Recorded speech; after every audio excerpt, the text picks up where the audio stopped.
morning. It's Monday morning, the morning of our fourth day, and it's a bright and sunny day, if a little bit breezy. We're still at Robins Island. I'll let you take a look around.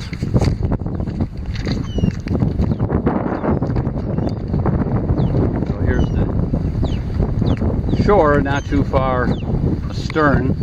It's now a lee shore. It wasn't last night, so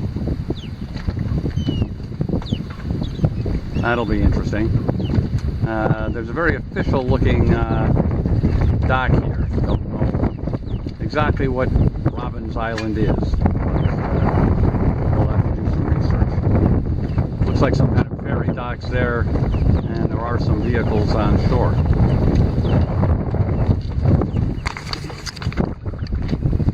So assuming we can get off out of the anchorage without beaching ourselves, I think we'll use this north breeze to head east with a potential target of 3 Mile Island. But we'll also go west and check out the far end of Peconic Bay, I think. Well, we did manage to keep ourselves off the lee shore, thankfully. And so now we are underway. We're doing about 4.5 knots, a little better, with just that much main, maybe out a little more than half the length of the boom, and hardly any jib out at all.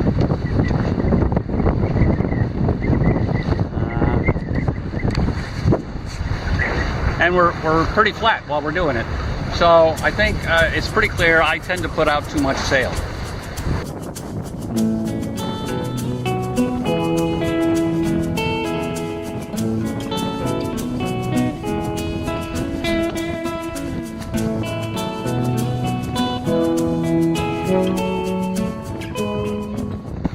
It's about 10 o'clock now, and we are approaching this buoy off of Riverhead. So we've come down from Robins Island along this track. Well, I'll show you what this looks like in real life. So Riverhead is down there on the horizon. There is an anchorage I'd like to visit in there someday, but today doesn't seem to be the day. And there's the red buoy we've been looking for. So we'll try to take a tack around this buoy and head back east. So we are now headed along this track line a little north of east to this buoy off the south end of Robins Island. And we were here a little after 10. ETA to here is a little after 11. The distance is 4.6 nautical miles, and that all adds up. So the wind is actually kind of northwest, so we're on a pretty broad reach and doing 4.5 to 5 knots, less than 5. So I'm very grateful not to have sail out than I do. But having fun.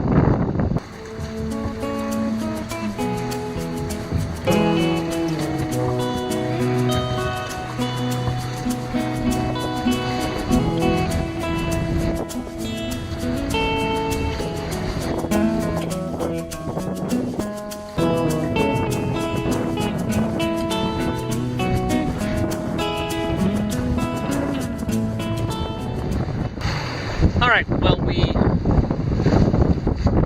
did round that buoy, or we passed that buoy, the southern tip of Robins Island. Sorry, I can't show you the chart at the moment. And at that point we were supposed to turn about 40 degrees to port, closer to the wind.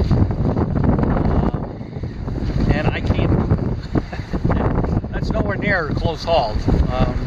That's still, I don't know, about 60 degrees off the wind, and I just can't point that. I can't get the boat to point that high.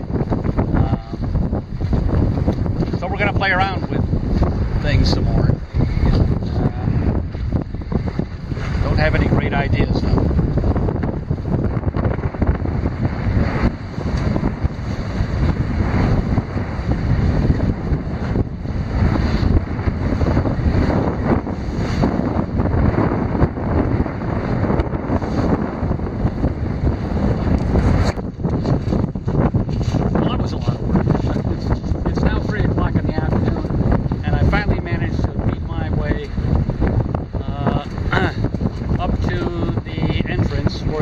Exit from Great Peconic Bay into the western Shelter Island area.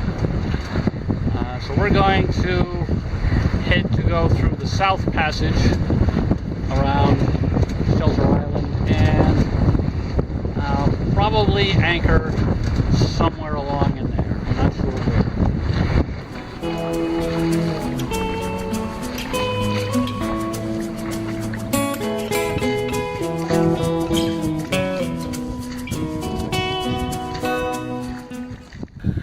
So we are anchored in Smith Cove on the south shore of Shelter Island. So I've never anchored here before. It was attractive in that it gave protection from north winds, and it didn't require having to beat to the north to get here, as pretty much anything else would have. Well, there's a couple other possible anchorages here on the south shore of Shelter Island, but we chose this one, and it's nice and empty for the most part. We'll do a quick look around in a minute. So we got here about 4 o'clock. It's about 4:30 now, after we've done this and that. And the very first thing I did after the anchor was down is I raised the boom to its upper position, so I could raise the pop top, so I could raise the bimini.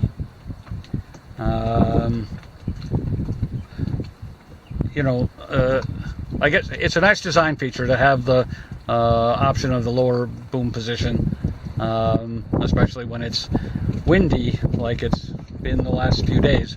But it's a pain to sail that way. It's just much more difficult to do anything in the cabin. You can't put the bimini up, so you're out in the brutal sun all day. Well, the windage would have been bad anyway, but well, that's just me complaining. But now it's up, and I have my full living space back. So, and I don't know what's with all of the wind. I'm much more used to being becalmed than with so much wind every day. But, well, it's good practice. So I'm learning a thing or two. And I'm not always sure when I've learned something, although I seem to get better anyway, a little bit at a time. Although one of the things I did learn today is, although the autopilot, tiller pilot is a wonderful thing, in gusty conditions, I'm a much better helmsman than it is. So I probably would have had less problem escaping from Great Peconic Bay if I'd stayed on the tiller all the time, although that is tedious. But something to keep in mind. Anyway, we'll look at the chart and I'll kind of go through the day briefly. So here we are again, and to recap, we started off here on the north shore of Robbins. We came down to off the Riverhead area in Flanders Bay, and then came back to the south end of Robbins. So we were here at about 11 o'clock, and we got up here at the exit from Great Peconic Bay at 3 o'clock. So we spent 4 hours in Little Peconic Bay. And basically I found I could not keep this line.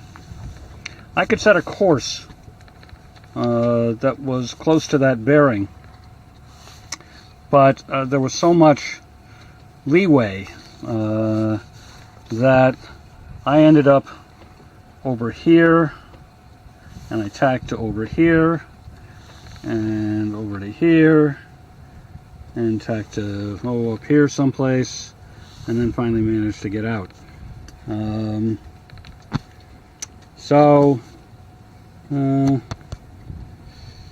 Well, there's lessons to be learned. I'm not sure if I've learned them. Other than I really don't like attempting to sail close-hauled in heavy winds. Anyway, we're here now. I promised you a look around, so we'll do that. Oh, but before we do that, just to finish up, here's again the entrance to Little Peconic Bay. And we came up into this south channel, south of Shelter Island, and Smith Cove is right here. And the only exciting part of that is dodging the ferries that go back and forth here. But I was sailing at the time, and they did a very good job of avoiding me. So this is where we are. And this is what it looks like. Right behind me we've got some fish nets.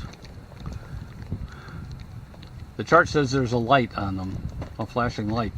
So if you come in here at night, hopefully you have some chance of seeing them. Otherwise, best of luck. Anyway, there's a few boats moored over there. I assume they belong to the houses over there. Nice looking houses, of course. And I thought I'd try to hide behind this high bluff here, but then the fishing nets were kind of in the way. That's too bad. This way is north that we're looking now. And over here we've got some undeveloped beach and forest. I'm going to guess that this might be some of the same nature preserve that that Cockles Harbor borders, the anchorage there.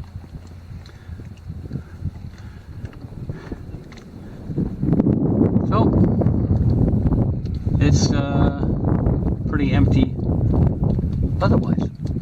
Oh, and way down there on the horizon is Sag Harbor, but I'm pretty sure we're far enough away that they won't bother us at all. So tonight we're back to one of those dehydrated backpacking style meals. This one is chicken cacciatore, and it's something I tried to develop before I discovered that it was basically impossible to dehydrate chicken on your own, and decided to use freeze-dried chicken instead. So this isn't going to be one of my favorites. It's okay though, and it's the last one I've got. So we'll put this in some water, bring it to a boil, and then let it sit, like always. So there's our chicken cacciatore and a salad and a bit of wine for dinner tonight. And naturally, the wind has shifted 180 degrees and is now coming from the south. That's Sag Harbor down there.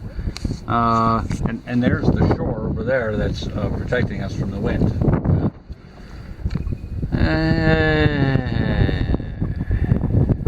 Who knows what's up? Here's an aspect of Road 22 boat camping that I don't think I've mentioned before. Obviously, if you've watched the previous videos from this very cruise, if none of the others, I have a pop-top enclosure, and I really enjoy having that because it's really crucial for certain weather conditions. But it's a bit of a pain to put up and to take down, so I don't always do it. I'll put it up if it's going to rain, almost certainly if it's going to be real breezy and maybe buggy, although I should have something better for just bugs. But otherwise not so much. For one thing, it's a bit of a greenhouse, and actually once I got in here and anchored this afternoon, I felt a little warm, and the prospect of putting it up did not appeal. So I didn't put it up, and it's not up. And what I do in that instance is, about now, after I've had dinner and I'm ready to kind of relax for the evening, I'll just kind of entomb myself. So I'll put the pop top down, and I just won't be able to stand up. It's not optimum, but it's not that bad either, especially for one person. So that's what we're going to do tonight. See you in the morning.